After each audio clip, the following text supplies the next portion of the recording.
Hey guys, hello everyone, welcome to all अलियम chemistry. So आज का जो डिस्कशन होने वाला है वो डिस्कशन होगा आपका एमएससी एंट्रेंस का। बेसिकली एमएससी एंट्रेंस में हम सभी एमएससी एंट्रेंस का जिक्र कर रहे हैं, चाहे आपका सीयू सेट है, चाहे आपका डीयू है, BHU, HCU, JNU, AMU, JMI, सभी एमएससी एंट्रेंसेस।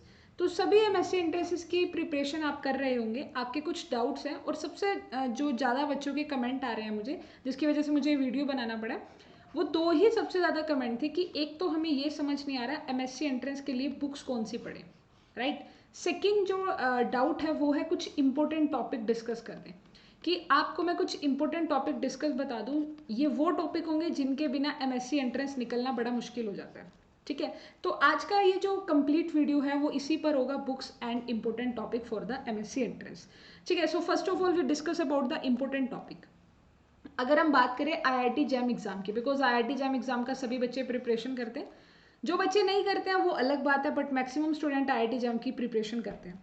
तो आईआईटी जैम का, और अगर हम एमएससी एंट्रेंस की बात करें तो कितना सिलेबस मैच करता है और कौन कौन सा सिलेबस आपका डिफर कर रहा है। एमएससी एंट्रेंस और आईआईटी जैम के सिलेबस में अगर देखा जाए तो आपका अप्रॉक्सीमेटली 70% सिलेबस सेम है। 70% सिलेबस आपका सेम रहता है। इवन जो वेरी करता है वो आपका क्वेश्चंस का लेवल वेरी करेगा।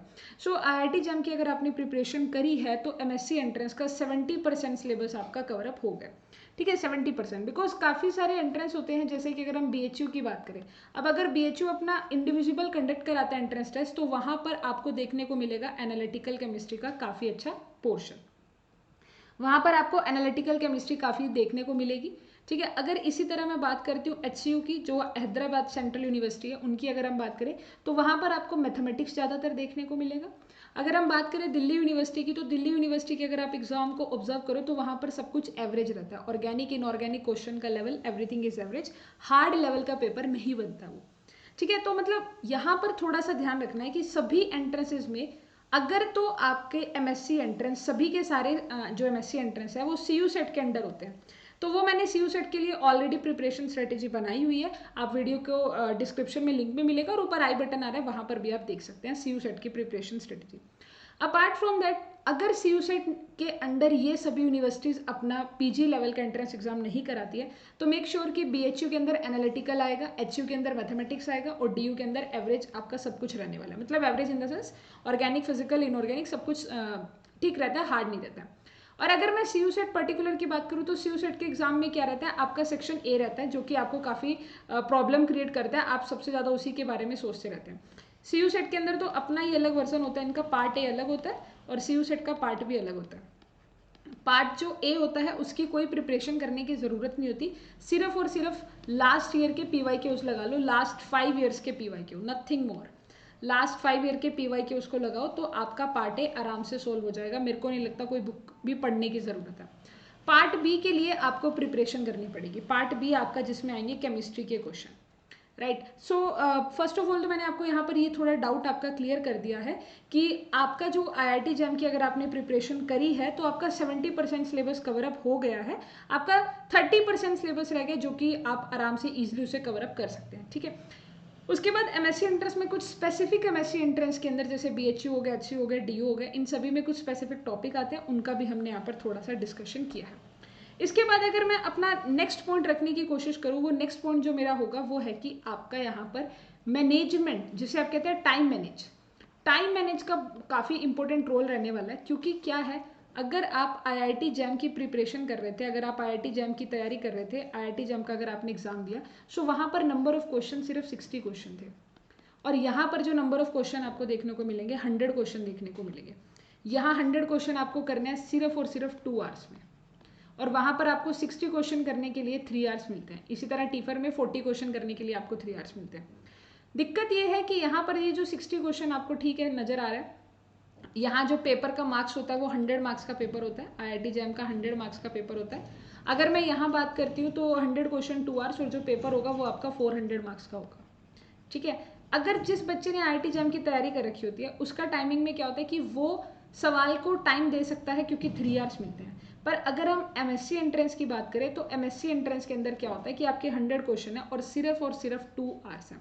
मतलब टाइम कम कर दिया गया है, क्वेश्चंस बढ़ा दिए गए हैं, मार्क्स भी बढ़ा दिए गए हैं। ऐसा इसलिए क्योंकि यहाँ पर जो लेवल होता है, अगर हम IIT JEM के एग्जाम की बात करें तो वो जो लेवल होता है वो आपका मॉडरेट टू हाई रहता है। वो आपका मॉडरेट टू मतलब मॉडरेट टू हाई का मतलब है कि थोड़ा सा एडवांस होता है आपके एमएससी एंट्रेंस से, ठीक है, मॉडरेट टू हाई रहता है। अगर हम इसकी बात करें एमएससी, कोई भी एमएससी एंट्रेंस है वो हमेशा इजी टू मॉडरेट रहता है, कभी भी हार्ड नहीं होता है। वो हार्ड नहीं होता क्योंकि उनके पास टाइम, आपको टाइम कम दिया जाता है, सवाल आपको ज़्यादा अटेम्प्ट करने होते हैं, ठीक है। अब कुछ ऐसे बच्चे भी होंगे जिन्होंने IIT JEM का प्रिपरेशन भी नहीं कर रखा होगा, तो जिन्होंने IIT JEM का प्रिपरेशन नहीं किया तो नो डाउट वो तो मेरी CUSET वाली वीडियो को देखें या इस वीडियो को लास्ट तक देखें, उन्हें समझ में आ जाएगा सब कुछ। अब मैंने आपको बता दिया कि एग्जाम के अंदर जो सबसे खास बात रहने वाली है एमएससी एंट्रेंस के एग्जाम के अंदर, जो सबसे मेन बात है वो है आपका, पहले से ही आपको अलर्ट कर देती हूँ, टाइम मैनेज का।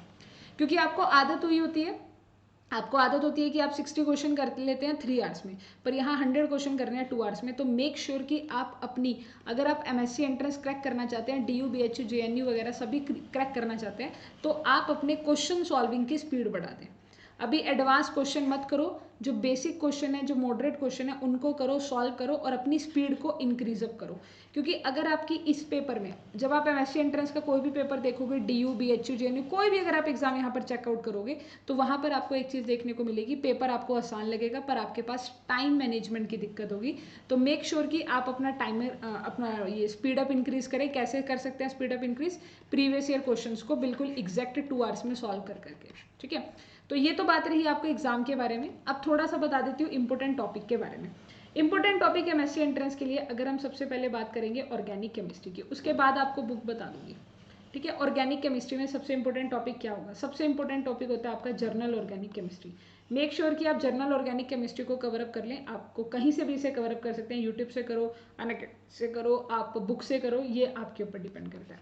रिएजेंट जो आपका टॉपिक है इसको बिल्कुल भी स्किप नहीं करना है, रिएजेंट टॉपिक हो गया। आपका जो नेक्स्ट टॉपिक आएगा वो आता है नेम रिएक्शन टॉपिक है आपका। नेम रिएक्शन टॉपिक आपको कवर अप करना है। ये बड़े इंपॉर्टेंट टॉपिक है, ज़्यादा टॉपिक नहीं मैं आपको बताऊंगी। ये हिट्रोसाइक्लिक आप कवर अप कर लेना क्योंकि हिट्रोसाइक्लिक के क्वेश्चन देखने को मिल जाते हैं। उसके बाद आता है आपका स्पेक्ट्रोस्कोपी में। स्पेक्ट्रोस्कोपी में सिर्फ आपको NMR अच्छे से कर लेनी है, NMR और IR। अपने आप आपका पेपर अटेम्प्ट हो जाना है। NMR और IR के सबसे ज़्यादा क्वेश्चन देखने को मिलते हैं। इनके अलावा मेरा ऐसा मानना है कि आपको स्टीरियो आनी चाहिए, मतलब वो टॉपिक में ना कंसीडर करके, स्टीरियो एक बेसिक होता है केमिस्ट्री का। केमिस्ट्री का जो बेसिक है वो स्टीरियो केमिस्ट्री होती है, तो मेक श्योर कि आपको स्टीरियो केमिस्ट्री आनी चाहिए। सिर्फ ऑर्गेनिक केमिस्ट्री में ये चैप्टर है। अब आप इन्हें बुक से पढ़ो, कहीं से कोचिंग लेकर पढ़ो, जो करना है आप वो कर सकते हैं। मैंने आपको काफ़ी इंपॉर्टेंट टॉपिक बता दिया और इन्हीं से आपको क्वेश्चन पेपर में देखने को मिलेगा। अगर आप ये कर जाते हैं तो काफ़ी अच्छा स्कोर कर लेंगे, ठीक है। नेक्स्ट आता है आपका फिजिकल केमिस्ट्री का। अगर हम बात करते हैं फिजिकल केमिस्ट्री के लिए आप क्या करने वाले हो फिजिकल केमिस्ट्री के लिए, तो फिजिकल केमिस्ट्री में कुछ सेलेक्टेड टॉपिक अगर आप कवर अप करके जाते हो, लाइक आपका सॉलिड स्टेट। अगर आप सॉलिड स्टेट को कवर अप कर लें, आप गैसियस स्टेट को कवर अप कर लें, गैसियस स्टेट को कवर अप कर लें, राइट। आप थर्मोडायनेमिक्स कवर अप करें, थर्मोडायनेमिक्स, आप थर्मोडायनेमिक्स को कवर अप करें। आप इक्विलिब्रियम कवर अप करके जाएंगे, इक्विलिब्रियम कवर अप करेंगे। और एक लास्ट आपका केमिकल काइनेटिक्स, केमिकल काइनेटिक्स को भी कवर अप करके जाएंगे। ये कुछ 5 चैप्टर। एक और आता है आपका इलेक्ट्रोकेमिस्ट्री, इलेक्ट्रोकेमिस्ट्री। ये कुछ चैप्टर कवर अप अगर करके जा रहे हो फिजिकल केमिस्ट्री के लिए, सो मोर देन सफिशिएंट है। टोटल 6 चैप्टर हैं। फिजिकल केमिस्ट्री में 6 चैप्टर बताएं और ऑर्गेनिक में मैंने कितने बताएं? ऑर्गेनिक में भी अप्रॉक्सीमेटली 6 ही बताएं। तो फिजिकल और ऑर्गेनिक को अगर आप अच्छे से कवर अप कर लेते हैं तब भी आपका बहुत अच्छा अटेम्प्ट हो जाएगा। अब मैं थोड़ा इनऑर्गेनिक के बारे में डिस्कशन कर लेती हूँ, इनऑर्गेनिक केमिस्ट्री का। सो देखो, इनऑर्गेनिक केमिस्ट्री के लिए आपको क्या करना है? इनऑर्गेनिक केमिस्ट्री के लिए आप क्या करेंगे? सबसे पहले इनऑर्गेनिक केमिस्ट्री में सिर्फ 4 चैप्टर आपको पढ़ना है, ज़्यादा नहीं पढ़ना है।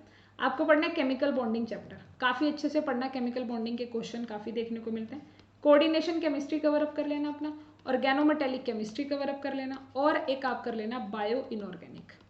बायो इनऑर्गेनिक चैप्टर को भी आप कवर अप कर लेना। अब आप पूछ रहे होंगे कि SPDF ब्लॉक, हाँ यहाँ पर इसके साथ बना लो मेन ग्रुप के साथ, या तो मेन ग्रुप कर लेना क्योंकि काफ़ी लेंथ है, या बायो इनऑर्गेनिक कर लेना। टोटल 4 चैप्टर, यानी अगर आप ऑर्गेनिक केमिस्ट्री के अंदर सिर्फ 6 चैप्टर को कवर अप करते हैं। फिजिकल केमिस्ट्री के अंदर भी 6 चैप्टर करते हैं और इनऑर्गेनिक केमिस्ट्री के अंदर सिर्फ 4 चैप्टर अगर आप कवर करते हैं तो आप 400 में से 320 तक तो आपके मार्क्स आराम से बन जाएंगे। टोटल कितने चैप्टर हो गए? 16 चैप्टर से आपका एमएससी एंट्रेंस आराम से सॉल्व हो जाएगा। ये मैंने सेलेक्टेड बताया। अब ऐसा नहीं है कि मैम हमने तो कोई और चैप्टर कर लिया था, हमने तो फिजिकल सरफेस केमिस्ट्री पढ़ लिया है, एड्जॉर्प्शन पढ़ लिया है, आपने वो यहाँ पर नहीं लिखा है। मैंने important very very important chapter लिखे हैं। वेरी वेरी इंपॉर्टेंट चैप्टर का मतलब होता है कि ये इनसे क्वेश्चन कन्फर्म होता है। ये हमारा एक्सपीरियंस बताता है इनसे क्वेश्चन क्या होगा, कन्फर्म होगा। अगर यहाँ से ना होकर अगर वो बात कर ले कि बीएचयू का, तो बीएचयू के अगर आप एग्जाम की प्रिपरेशन करेंगे तो ज़रूर एनालिटिकल केमिस्ट्री को कर लेना। अगर एचयू की बात करोगे तो बेसिक मैथमेटिक्स आप ध्यान से कर लेना। ठीक है, ये बात होगी आपके सिलेबस की, इंपॉर्टेंट टॉपिक्स की, जो मेरे को डिस्कशन करना था। अब इंपॉर्टेंट टॉपिक्स के बाद आपका जो नेक्स्ट आएगा वो आएगा बुक्स के रिगार्डिंग, कि हम एमएससी एंट्रेंस के लिए कौन सी बुक को प्रेफर करें। तो देखो, बुक्स के लिए मैं यहाँ पर 2 क्राइटेरिया बना लेती हूँ। एक क्राइटेरिया हो जाएगा आपकी बीएससी की जो बुक्स हैं। अगर आप अपनी बीएससी की बुक्स को लाइन टू लाइन समझेंगे, लाइन टू लाइन पढ़ेंगे, तब भी आप आराम से यहाँ पर क्या करेंगे, स्कोर कर सकते हैं।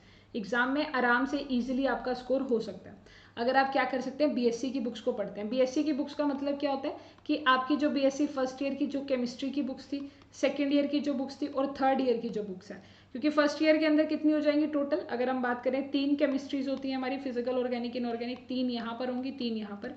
तो अगर आप बीएससी की बुक्स को अपनी लाइब्रेरी से या अपने जूनियर से लेकर पढ़ते हैं तो मोर देन आपके लिए मतलब बहुत अच्छा रहेगा। मेरे पॉइंट ऑफ व्यू से काफ़ी अच्छा ये आपका रहने वाला है अगर आप अपनी बीएससी की बुक्स को अच्छे से पढ़ेंगे, समझ कर पढ़ेंगे।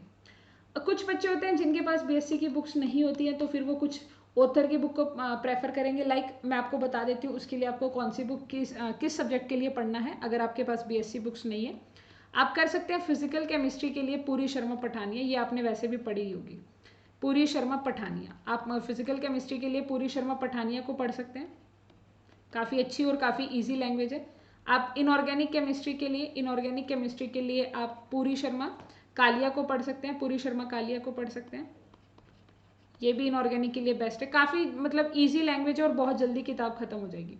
अगर मैं ऑर्गेनिक केमिस्ट्री के लिए बात करूँ तो ऑर्गेनिक केमिस्ट्री के लिए अगर आपको पढ़ना है तो आप जगदम्बा सिंह की बुक्स पढ़ सकते हैं, जो आपकी जगदम्बा सिंह की पब्लिकेशन है यूजी कोर्सेज के लिए। और वो ये सारी बुक्स ना आपको वीडियो के डिस्क्रिप्शन में मेरा लिंक है, वहाँ से डाउनलोड कर लेना। मेरे पास सारी बुक्स अवेलेबल है। जगदम्बा सिंह की यूजी जो पब्लिकेशन है वो वाली बुक आप पढ़ सकते हैं ऑर्गेनिक केमिस्ट्री के लिए।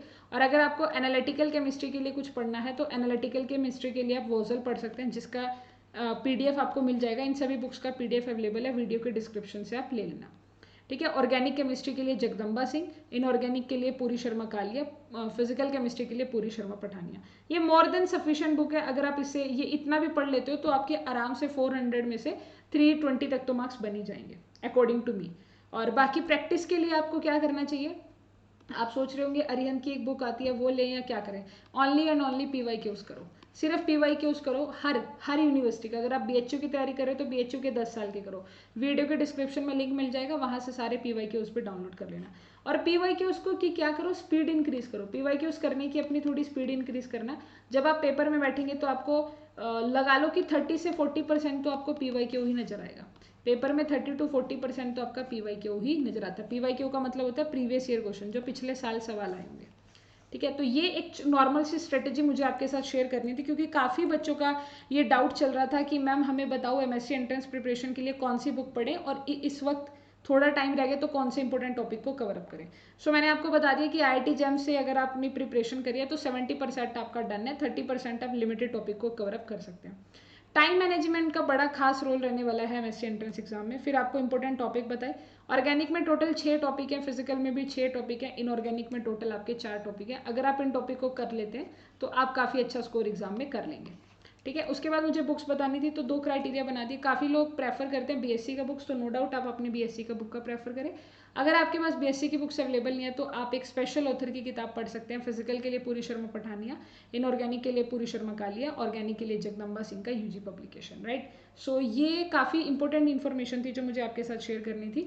एंड पीवाई के उसको ज़रूर करना प्रैक्टिस सेशन के लिए। और बाकी अनअकैडमी पर मैं डेली प्रैक्टिस करा रही हूँ, स्पेशली इस बार एमएससी एंट्रेंस के लिए। तो अनअकैडमी पर आप मुझे ज्वाइन कर सकते हैं। मेरा नाम है Alka Rani, by searching my name on Unacademy. Right, और बाकी thanks to watch this video. अगर आपने चैनल को सब्सक्राइब कर दिया है, वीडियो को लाइक कर दिया तो थैंक यू सो मच। अगर नहीं किया तो जल्दी से आप क्या करें, सब्सक्राइब करें अलियम chemistry. And thank you so much to watch this video.